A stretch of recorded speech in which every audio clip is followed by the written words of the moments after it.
everyone, so today I'm going to be talking about all the books that I've recently... George! This is my little baby George. She's the one making all the noise in the background of the video.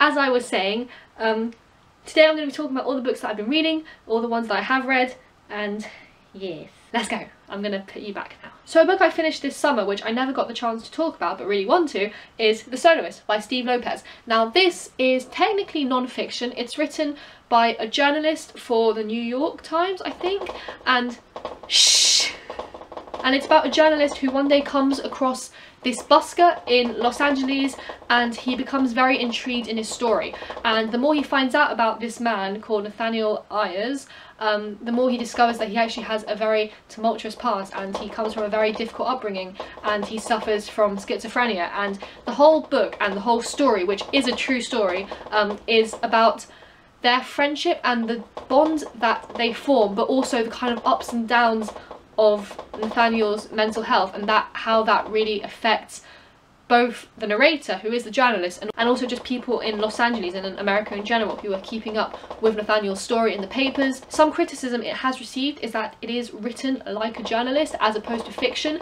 and I can personally see where they are coming from. The narrative voice is not so much told like a story. A lot of these feel like almost diary entries, which made it slightly difficult to get through. However, because it was such a touching story and because I really liked the subject it was about, and because I found the way that it explored mental health was really interesting, I did power through, and I'm really glad I did, and I think it's definitely one which will touch you, so I recommend. So the next book that I recently read was A Shiver of Snow and Sky by Lisa Luedecki, and this is a fantasy published quite recently, and it is set in this Icelandic setting, a fantasy setting inspired by Iceland. I went to the book signing of it in Waterstones. The author is lovely.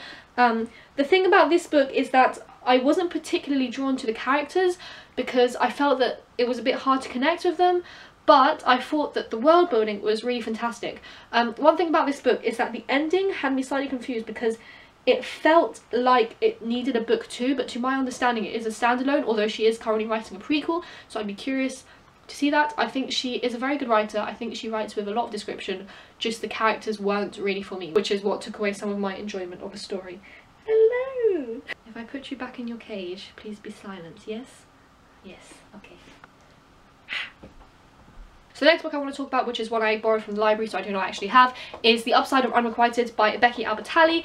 This is a very cutesy YA teen romance, and it is about a girl who just keeps getting crushes on people but never acts on them, and then suddenly there are these 2 boys who she's very attracted to, and it's about how she explores that relationship. The lovely thing about the story is that it is a very diverse book, but it's not done in such a way that it's like, look at me, I'm so diverse. No, it's done in a very subtle way, which is very nice. For example, the main characters have 2 mums, and the book also deals with the subject of the legalization of gay marriage in America, and it's just a very heartwarming story. I flew through it. I really enjoyed Becky Albertalli's writing style, and I'm very intrigued to read Simon and the Homo Sapiens Agenda. The next book I read, which I'm so excited to talk about, is The Martian by Andy Weir.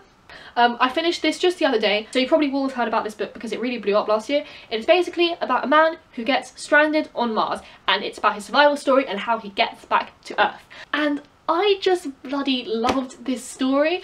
I thought it was fantastic. I thought the writing had the perfect mix of like scientific description, of very comical witty humour, and also just of a really gripping story. You'd be surprised that it's such a captivating book because it is told basically from the perspective of a man alone on Mars.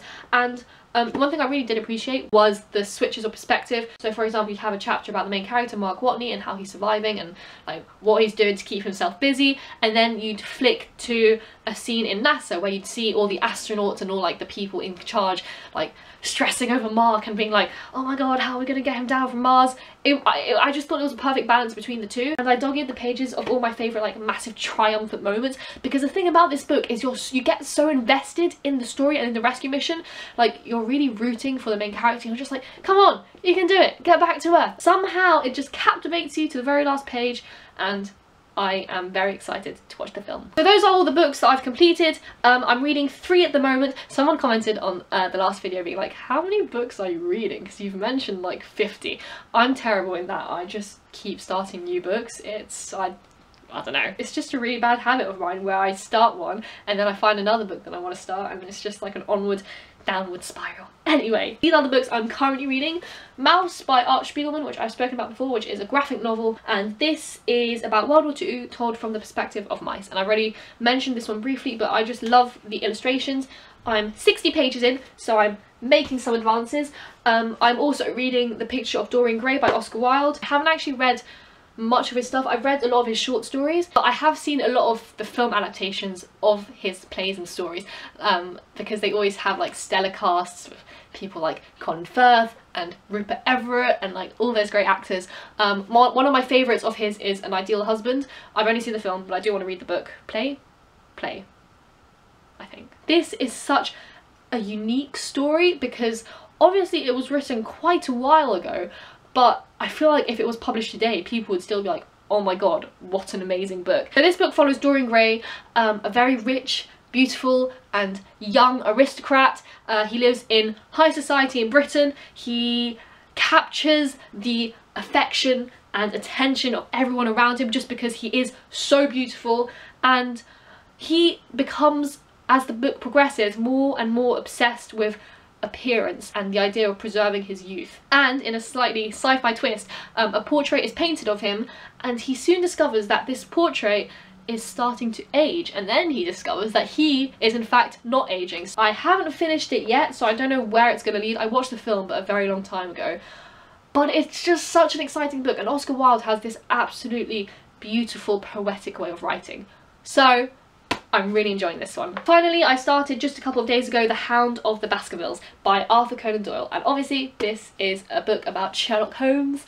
I've said this before, I'll say it again, I love the Sherlock TV show with all my heart, and like I've said in the past, I want to get familiar with the original material because I feel like I owe it to Arthur Conan Doyle for introducing me to such a brilliant character. It's really funny to me how similar the original Sherlock is to the Sherlock in the TV shows. Like, he's the same amount of massively cocky and like self-absorbed, but also like completely antisocial, not aware of his surroundings, and I absolutely love it. Like, he's one of my favourite characters of all time. So I'm really glad to be finally getting around to this one. I'm also starting The Queen of the Tearling because since posting my TBR a few weeks ago and being like, I'm not sure whether to read this one or not, everyone was like, you should read it. So I am, and I've been promised that it is a very good fantasy, so I'm excited. Apart from that, I think that is all the books that I have to mention today. I hope you enjoyed the appearance from my little sweet child George. She has a brother called Fred and George, but Fred bites me if I pick him up. If anyone's curious as to why George has a boy's name, by the way, we thought she was a boy until she gave birth to 6 baby hamsters. Yes, it was a bit of a situation. Anyway, thank you very much for watching. Let me know what you're reading at the moment if you've read any of these, and I shall see you soon. Goodbye.